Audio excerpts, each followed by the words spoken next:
Do you use a syringe to pull your 10 cc's of bleach up? Sometimes I do when I can't find the little medicine cups. This is 34-year-old Kimberly Saenz, a licensed vocational nurse who took the Nightingale Pledge to care for her patients. But when deaths at her dialysis clinic began to rise at an alarming rate, investigators discovered the problem wasn't medical, it was criminal. We're all trying to figure out, why there's been this sudden spike in events. I know I'm new. I've only been here 8 months. And in those 8 months, 5 patients were dead and 5 more left critically ill, each with traces of bleach found in their bloodlines and IV ports. Yet Kimberly still believed she could walk away untouched. Kimberly's motive was darker than anyone could have imagined, and when it surfaced, it sent shockwaves through the entire community. It all started quietly around the beginning of the year 2008, with a few unexplained medical emergencies surfacing at the DaVita Dialysis Clinic in Lufkin, Texas. But over the course of just a few months, something disturbing began to unfold. Patients who had been stable for years suddenly went into cardiac arrest. They would arrive for routine dialysis and end up being rushed to the emergency room, or worse, be declared dead. The number of emergency transports skyrocketed, and so did the death toll. In fact, between December 2007 and April 2008, 5 patients died, and at least 5 more were critically injured under highly suspicious circumstances. At first, no one could explain the surge, but nurses and staff began whispering, and eventually, 2 eyewitnesses, patients Linda Hall and Lurleen Hamilton, came forward. They claimed they had seen Kimberly Saenz, a nurse at the clinic, draw bleach into a syringe and inject it directly into patients' dialysis ports. One of the patients she already injected, Marva Roan, had her blood tested, and it came back positive for sodium hypochlorite, the active chemical in bleach. So without further delay, officers brought in Kimberly for an interrogation in April of 2008. Are you from Lufkin area? I grew up in Central all my life. Okay. And I went to Angelina Nursing School. And I went into Woodland Heights Medical Center doing med-surg, and it was just too much for me. And I had a friend of mine that asked me to come, just to see what dialysis was like. And the first, I don't know, 6 or 8 months it was going fine. And I don't know, these last months I'm just scared to go to work, to be honest with you. I mean, because they can't tell us what's going on, and I'm doing everything by the book, and I'm scared because I have a license, and I'm scared if I do something, then I've lost my license. Could you elaborate on that a little bit? Well, okay, well, when we get there, there's procedures. The past 4 or 5 months, or 3 or 4 months, there's been new procedures. Used to, and it's okay for me to call talking to you, right? Yes, ma'am. Okay. That's fine. Okay. The last, I've been there 9 months, and when I started, we didn't, wear the gowns, and the mask and everything like that. And certain ways people were taught to be put on, no matter what their blood pressure was, you put them on. And we had a lot of people complaining of chest pain, trying to get fluid off. And so then they decided they would have a nurse that would just go around and monitor blood pressures. And the anxiety in that clinic was just, and I don't know what it is. It's just, and I know we're all new, except for a couple of people. And I'd never done dialysis before in my life. I worked at Woodland Heights, and I'd done med-surg. And a friend of mine asked me if I wanted to do dialysis. And I enjoyed it in surge, you know, the nursing, when you go through school, and I enjoyed the med surge. And it took me a little while to do the fistulas and the cannulas, you know, they're not all up here in the ports. And there's certain ways you have to do things. And I have noticed lately that there's been a lot of sloppiness. And that's 6 inches from that person's heart. And I would just like to, if I'm going to put a catheter on, I want to draw all my meds so I know where they're coming from. On average, 1 to 2 patients per 100 on dialysis die from treatment-related complications per year in the U.S. But at Kimberly's clinic, 10 patients became victims in just 8 months after she joined. She shows her fear. However, very soon, it is about to be clear that beneath that otherwise innocent-sounding voice is actually a sinister story. I don't want to shoot something up there that I don't know what it is, because that's just right there at the heart, and if you do it, then, you know, and they reduced the machines and everything, and it seemed to be going all right, but there's just been bleeding, and I don't know. You know, we keep sending to the hospital for bleeding, or their access tore, and I don't know if we need a new, my preceptor quit like about 6 months ago, and we don't have a preceptor, so. Okay. I am scared. Educate me a little bit. What is a preceptor? Before Kimberly recites an essay to explain what a preceptor is, let's put it simply. A preceptor is an experienced professional who trains and supervises someone new on the job, in this case, a nurse. But here's the catch. Even Kimberly's own preceptor got fired. That alone speaks volumes. And now, this extremely educated nurse is about to share her insights on how the patients at her clinic suddenly started dying at alarming rates. And dialysis, but you have to have, you get machine ready up, and that takes a good 15 minutes, and you know who your patient is, and you know where your graft is, and you get it all ready. And the dialyzer, it has renal in it, and it's got to be circulated, you know, because if they get a renal infusion, well, then they're off to the hospital, you know, it's like bleach. So we had that, and then we just had so many chest pains that I just don't understand. And they said that we've had so many deaths in the past 7 months. April. And it's just scary, and I'm scared to leave my patients. You know, I'm just constantly, are you okay? Are you okay? Are you okay? Okay. And so I'm really not sure what to do about it.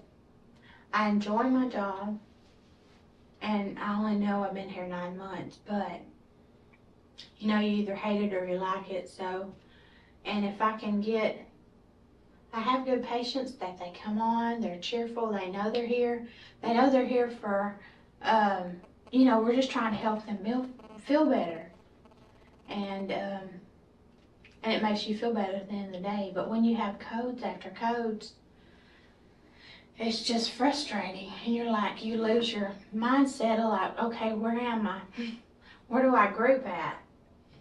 So, and I really thought that dialysis was what I wanted to do, but I don't know what's going on.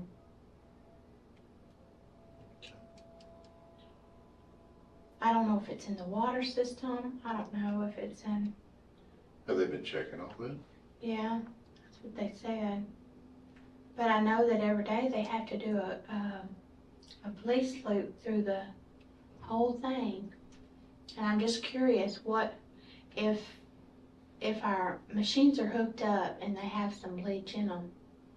I haven't researched into that, but I just have to wonder what kind of reactions would happen if there was some machines, some bleach machines, you know, not clear. I know you bleach them every week. What do you mean you bleach them every week? But on Thursdays, all the machines have to be hooked up to this big bleach bottle, and they have to go through, and they have to go for like 25 minutes. And when it's done, you take your bleach bottle out of it.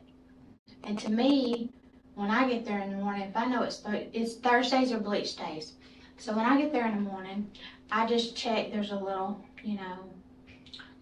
spout thing, and you can spout it and check for chlorine, because I just don't. You just don't think they'd have got it out? Well, I don't know. I just don't. I know they bleach the route of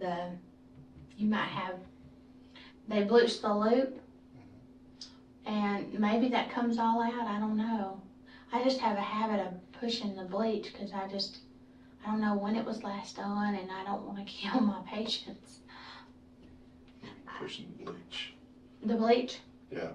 They put it in after the patients are gone, they're in these little Tyler cylinders, and you go back to your main screen and you go chemical, bleach, and it'll go through about 35 minutes. And then there's a little drain thing on the side.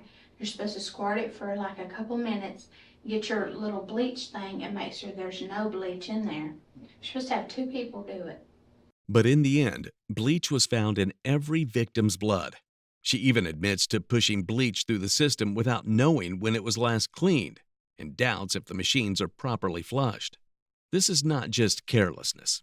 Even without any malicious intent, it is outright dangerous. But given the position she is now, it feels more like a decision than a mistake. And it seems like, and then it might not be my place to say, but we had 32 chairs, I believe, and it doesn't seem like there's a lot of people watching. I sit by my patients because I'm scared. I don't want my patients to go out. And it's my license on the line. It's not just a PCT. I have.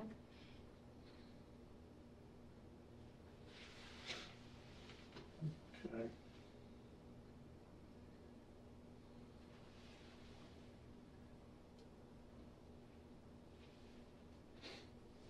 When you first started working there Mm-hmm. 9 months ago, what kind of training did you get? First of all, they set me up on the machines, show me how to do those. Then they show me how to do preparing for the machines, and then the grafts I could do, the catheters I could do. The fistulas I had a little bit of problem with, but that's just because I'd never been on dialysis before. But I thought I was getting better. And the only thing that I noticed, and this is not to be a tattletale or nothing like that, but there's certain ways to take your needles out. And that little thumb thing, if you'll pull it all the way,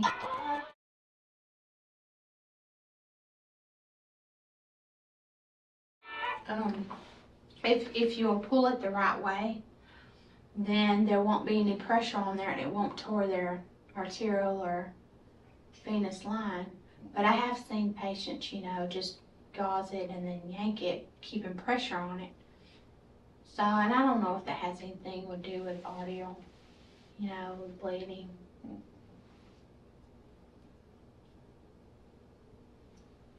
I don't know, it's just for freezing, because, it's just, I just don't know. I feel like, I'm doing everything in the power I can. And I've been looking up on the inner line, like, what am I doing wrong? And I'm just What do you mean flabbergasted. what you're doing wrong? Huh? What do you mean what you're doing wrong? And the answer to what she's been doing wrong? Pretty much everything. She struggled with basic procedures and even admits she didn't fully understand fistulas, which is a surgically created connection between an artery and a vein. She even noticed staff mishandling needles, yet said nothing. In a clinic with 32 dialysis chairs and rising deaths, that silence was the thing that was most deadly. She says she looked online to figure out what she was doing wrong, but by then, 5 patients were already gone. This isn't care. This is her way of throwing others under the bus. I have noticed, I was pointed out today, and I write them down. Miss Giselle, she showed me, which my preceptor had showed me. My preceptor had showed me, like, when you get your fistulas and you go in, and as you go in, you turn them, which I didn't know not to do. I had no idea not to turn them, but after she explained to me what that did, it's just a bad habit. I'm gonna have to get out of breaking that. But that was not actually all of it. When detectives talked to Kimberly's supervisor at the clinic, she had something much more crucial to share. I spoke to Giselle Fournette and just told her to watch that sharps container, not to let anybody buy it. She said, okay. I knew that Kim was having a bad day from that morning, so I used that as my opportunity to go back and talk to her and just let her know that since you're having a bad day, to go home. When I was walking off the floor, I found Kim at the nurse's station around Yasmin's area. So I asked her to come where I was, and I just explained to her, you're having a bad day. Things just haven't gone from you from the get-go. And so, and she's like, well, now they're telling me that the patients are saying that I put medicine or I drew up something and put in one of the patients' thing, and I didn't do it. And I said, well, that just means you're having even a worse day. Kimberly's actions weren't invisible. She thought she could be discreet by lurking in the shadows, but it failed miserably. Even patients would see what she was doing, and that raised alarms around the clinic. But now, Kimberly, with her innocent voice and a phone that never stops ringing, goes ahead to say things that one would only expect in a thriller movie. Did anything happen yesterday out of the ordinary? The only thing I noticed, like on my side and Christy's side, Miss Roan's venous chamber was clotting off. I mean, it had big clots in it. And asked her if she felt okay. She said okay, so I gave her a little bit of saline to try to get that. It was like a monstrous clot in there. I don't know if it had to do with our changes of our heparins or, because we did change our heparins. And tomorrow didn't seem to be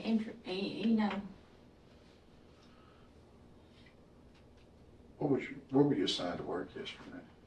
I was assigned to work as a med surge, Uh, but when Tammy Watts didn't come in, she had 4 shifts to patients, 4, and she had 4 shifts. So I picked up her shifts. okay. What did that mean when you picked up her shifts? What did that change your responsibilities to be in? Well, I couldn't do any meds.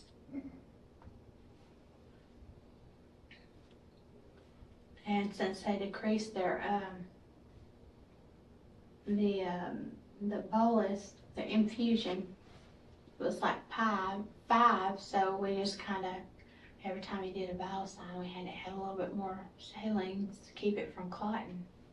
Using saline in dialysis is normal, as it keeps blood flowing and clears the lines. But Kimberly mentions it over and over, almost like she's trying too hard to justify herself, and at the same time, hide something else. Even her talk about covering extra shifts feels more like showing off, rather than her wanting to help.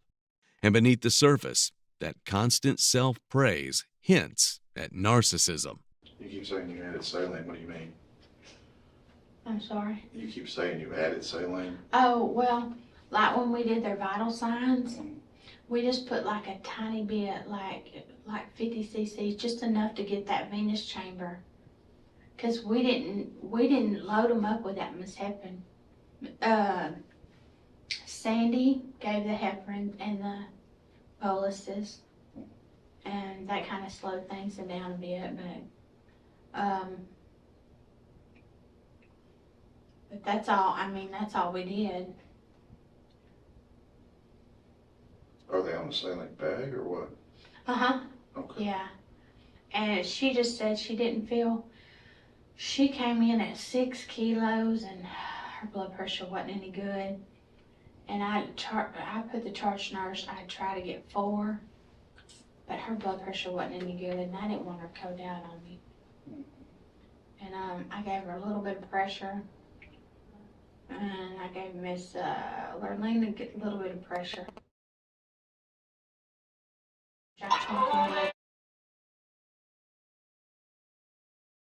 While she stays glued to her phone, let's clear a few things. As a nurse, Kimberly's job was to help patients safely get through dialysis, checking vitals, following rules, and preventing mistakes. But under her watch, things started going wrong. Patients were getting sick, confusion spread, and somehow Kimberly's name kept surfacing. Whether it was covering shifts, handling saline, or cleaning equipment, she was always there. What she doesn't realize is that she is not just some vague suspect. She has been brought in because of several witnesses' accounts, and her supervisor is about to testify to that. So I went, and the first person I approached was Lurleen Hamilton. And I grabbed a chair, sat down, got on her level, sat up close to her so I could have a private conversation and just reassure what's going on, what can I do to help, and what do you need to tell me? I understand you're upset. Ms. Hamilton said, I cannot believe what I just saw. And I said, well, tell me what you saw earlier, what's going on? And she's like, I saw that nurse over there, the one with the ponytail, the one with Kim. I said, yes, ma'am, Miss Kim LVN. She says, yes. She goes, I saw her draw up some of that Clorox. She kept insisting that it was Clorox. I saw her drop that Clorox and she went and injected it in that patient over there. And Miss Roan, I said, which one? And she said, Miss Roan's chair, she got sick a while ago too. And it wasn't long after she injected that. And I said, okay. And she said, and then she went and she put it in that sharps container over there about the patient on the end. She didn't bring it, and she walked over there and then she came back over here and she kept really looking around, acting like she was real nervous. And she didn't bring it over here, but she walked way back over there and put the needle in that container. I said, okay, we're gonna be okay. You're gonna be okay. She will not come take you off. I'll get someone else over here to take over this road. It's clear that Kimberly was behind all the incidents at the clinic, but it's still a matter of confusion if Kimberly was just really bad at her job, or was she trying to do something intentionally? And if all this was intentional, and if there was no clear motive, then the only thing left to do was ask her the simplest question. Kim, do you have any type of medical problems yourself? No, I do take depression once a day. Mm-hmm. I take Cymbalta once a day. Cymbalta? Uh-huh. They put me on that 6 weeks ago. Okay. Do you take any other medication or anything? Mm-mm. Okay.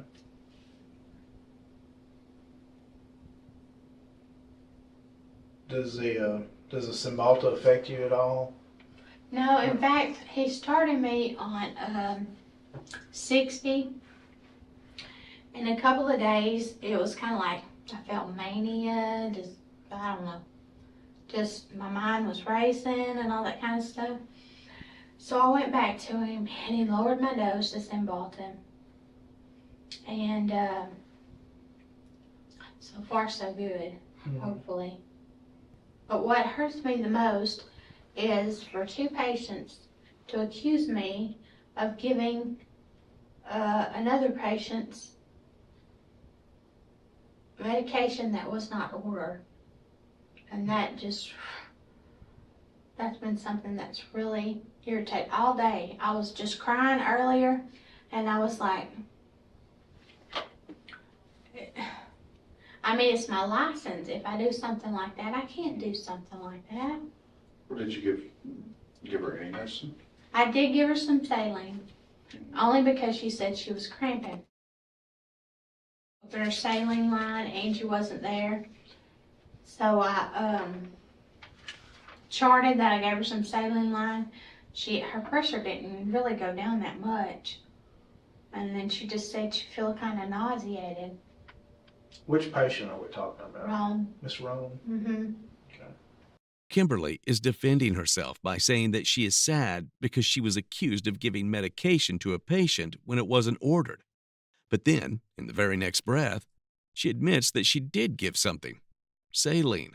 She says the patient was cramping, so she opened the saline line and gave it without the assigned nurse, Angie, being there. That right there is a big red flag. And this is just one of hundreds so-called mistakes she made. And to make it worse, her supervisor has some more grieving details to bring to light. At the time, Kim was not on the floor. She was on break. And I went and spoke with Kim outside. And I just asked her, Kim, have you given any meds today? Left it open-ended. She told me she hadn't. And I said, well, did you mix the containers for your clamps and bleach racks? And she said, well, I went and drew up some syringes of bleach and I was mixing my containers. And I said, you drew up bleach and syringes to measure out your bleach? And she said, yes, I did. And I said, don't we use the cup? She's like, well, this is my first time. She goes, I had the container on the floor and I was just making sure I had it all done correct. I was like, you had the container on the floor? We never put our containers on the floor. And she's like, well, yeah, I did. I said, okay. We don't do it that way, and that's not the way we're supposed to. And I said, but you've not given any meds? Nope, haven't given any meds. I said, okay, all right. So I come back in and trying to decide, where to go, what to do, could I justify what's going on? Because this is totally inappropriate, totally awkward, not dialysis practices. So I, in the meantime, because I knew she was still outside, I went and grabbed the sharps container that was at the end and I took it to the lab just to get it off the floor so I would have it. Well, it really is a mystery how Kimberly managed to keep her job for 8 whole months. Maybe the clinic was just way too lenient, or maybe they were too distracted to notice the chaos she was brewing. Either way, the writing's on the wall. But now, Kimberly's about to tell her version of the story. And let's just say things are about to get very interesting. And she was just moaning and groaning. Her blood pressure was down, so I gave her a little bit of saline and I charted it. And she just said, Miss Call said, what did you give to her? And I said, I didn't give anything to her. I gave her saline. Her blood pressure's dropping. And then it wasn't long. She had Miss Hamilton sitting right beside her. And she was like, did you see her give her something?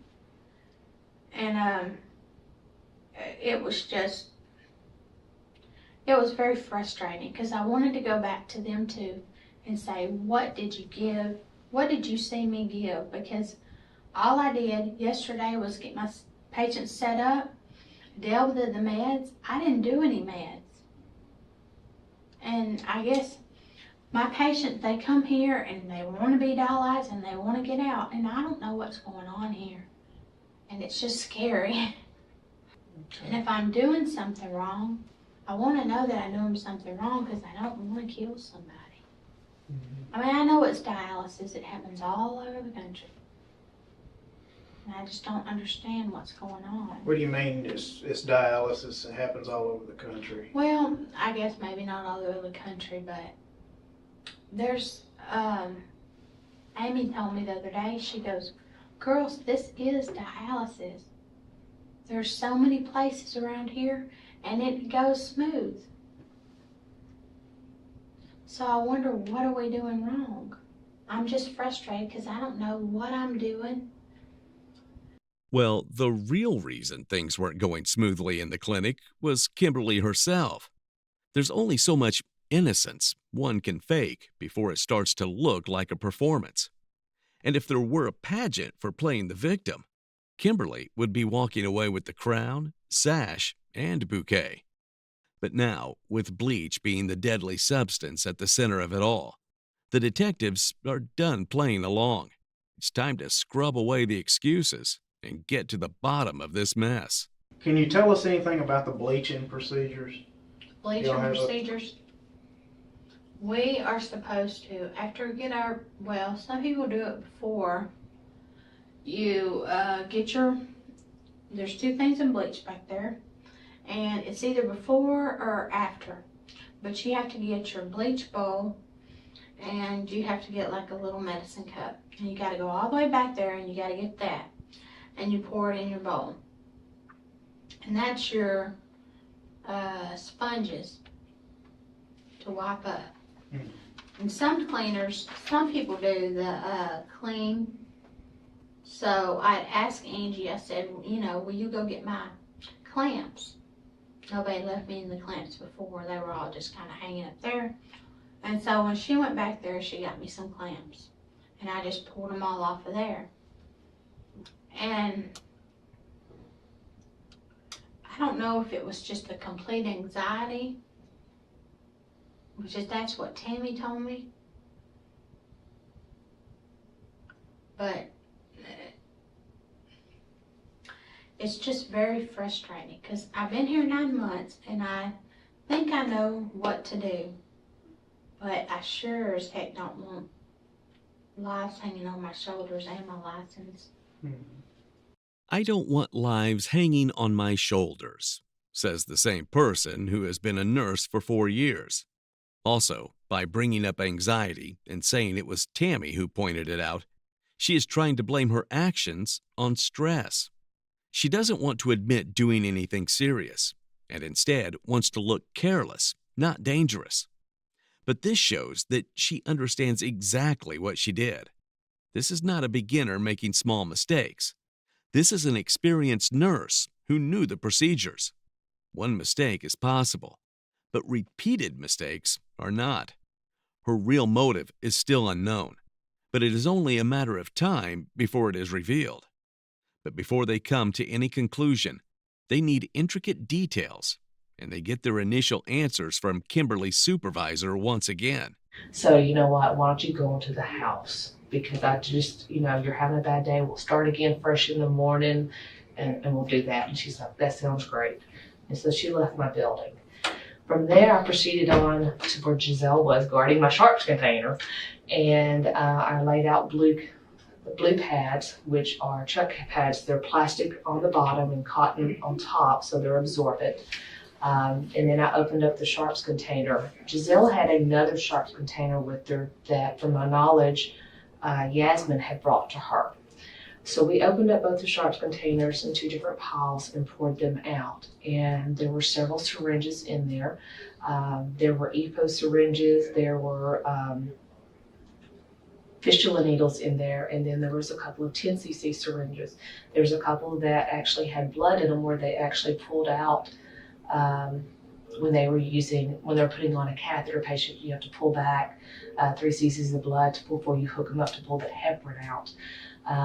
So anyway, so there's a couple of syringes. I went and got bleach residual strips, and it has a little pad on it that you actually put a solution on, and it'll change colors if there's bleach present.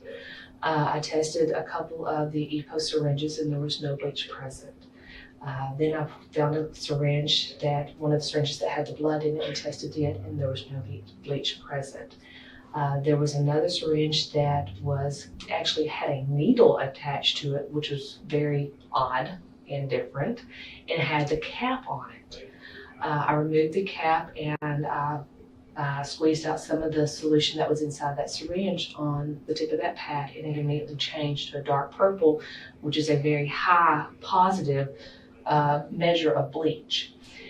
So being the person that I am, I'm like, well, then I've been bleaching the container and it could have seeped through here. So the only other way to do it is to pull out the plunger, because nothing could have gotten inside the syringe. Mm-hmm. So I pulled the plunger out and I took this test strip, another one, and placed it inside and put it some of the solution that was there. And again, it turned positive immediately for bleach as well. There was one other syringe the same way. I tested it and it was both syringe and inside positive for bleach. At this time, Linda Stevens is here with me. I had her as a witness, plus Giselle. Giselle tested several of her syringes in there. She also reported to me that she had 2 that were positive for bleach as well. Bleach is not meant to go anywhere near a patient's bloodstream. It's used in cleaning procedures, never in treatment. In a dialysis clinic, even a small amount of bleach injected into the bloodstream can be deadly. If someone fills a syringe with bleach instead of saline and injects it into a dialysis line, it would be almost impossible for a patient to survive. But Kimberly, the nurse of the year, is about to tell her story, but just not as clearly as her supervisor. And we all know why. I'm a little bit confused, so maybe you can help clarify this. Do you use a syringe to pull your 10 cc's of bleach up? Sometimes I do when I can't find the little medicines cups. Mm-hmm. They used to be in that trap drawer. There weren't any in there, so I knew 10 C's would make that. But I did it at the back. Mm-hmm. I did it at the back where there was blood, because we weren't supposed to do it up here. And you just get a little 2 ml cup, you fill it with bleach, and then you put 1/1000 bleach in there, and then you put your clean clamps in there. When you use a syringe to draw up the bleach before you make your mixture up, what happens to that syringe? If you use a syringe, they actually have little cups to monitor them. There wasn't any cups up there that day. But if you use a syringe, 10 cc's, then you're going to have to, put it in the receptacle. Mm-hmm. Okay. Did you do that yesterday at all? Did you draw any bleach up in a syringe? I drew, I had 2 that I went back there for. And I put the 2 LM in the bleach. And then I took another one up there that said clean clamps. I put it there. I put the 2 MLs, whatever, in there. And I set the clamp. And I set my bleach. So then I put my rags in my bleach. And I put my clean clamps in there. Just something I'm trying to get used to too. Okay. You used a syringe to put the bleach in there? With your water? With my water? Yeah. You mean on the clean bleach? No. Yeah. Mm-hmm. See, I didn't have those 2 mLs. Mm-hmm. So I went to the back and I got a Jeep. I got a 10 cc syringe because I couldn't find any more of those little yellow things. And I pulled up my 10 cc syringe and I dumped it out. And I discarded the 10 cc syringe because we were out of those little cuppy things. Using a syringe instead of measuring cups to pull bleach is like using a snake instead of a scarf. And to make things worse, Kimberly didn't just use the syringe to measure bleach. She used it to inject bleach directly into the dialysis lines. And the reason behind it? Let's see if she finally answers the million-dollar question. It's just been really frustrating. Okay. Well, we're all trying to figure out, why there's been this sudden spike in events, over the past month or so. Do you have any theories or any ideas what's causing all this? Well, I know I'm new. I've only been here 8 months. But I just wonder about the blood pressures, when they come in and they're really high. I get so scared they're going to stroke out. And it's just scary. I didn't know dialysis was going to be like this. The first few weeks, it seemed to go okay. You might have a bleeder or 2, but having triage every day is just, and I keep going over and over in my head, my books, and trying to figure out what have I done wrong.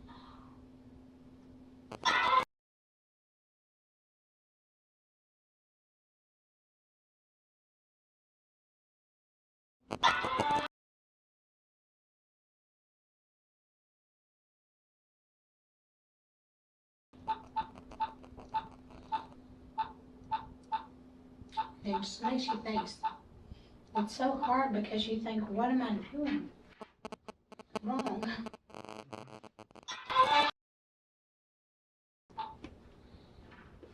You want to just turn that off? Yeah, I did. Unfortunately, the officers just got to hear her ringtone a couple more times with no confession or explanation behind the murders. But they didn't have to look too far once they dug into Kimberly's background. Her internet search history revealed disturbing queries about bleach toxicity and how certain substances affect the human body. A chilling clue that confirmed this wasn't just a series of innocent mistakes. On top of that, Kimberly had recently been demoted at work, something she was clearly bitter about. She had even been overheard expressing her frustration toward the patients, calling them annoying and burdensome. All of this began to paint a much darker picture. Kimberly wasn't just overwhelmed. She was angry, resentful, and even vengeful. But killing so many patients for a small reason doesn't seem to fit well. It raises a question. Did Kimberly actually do it out of anger? Or was there something wrong with her mentally? Kimberly Saenz was tried in Angelina County, Texas, in March through April of 2012, convicted of capital murder and aggravated assault for injecting bleach into dialysis patients. The prosecution was eligible to seek the death penalty, but they did not push for it. And on April 2, 2012, she received life in prison without parole, plus 3 consecutive 20-year terms for the assault charges.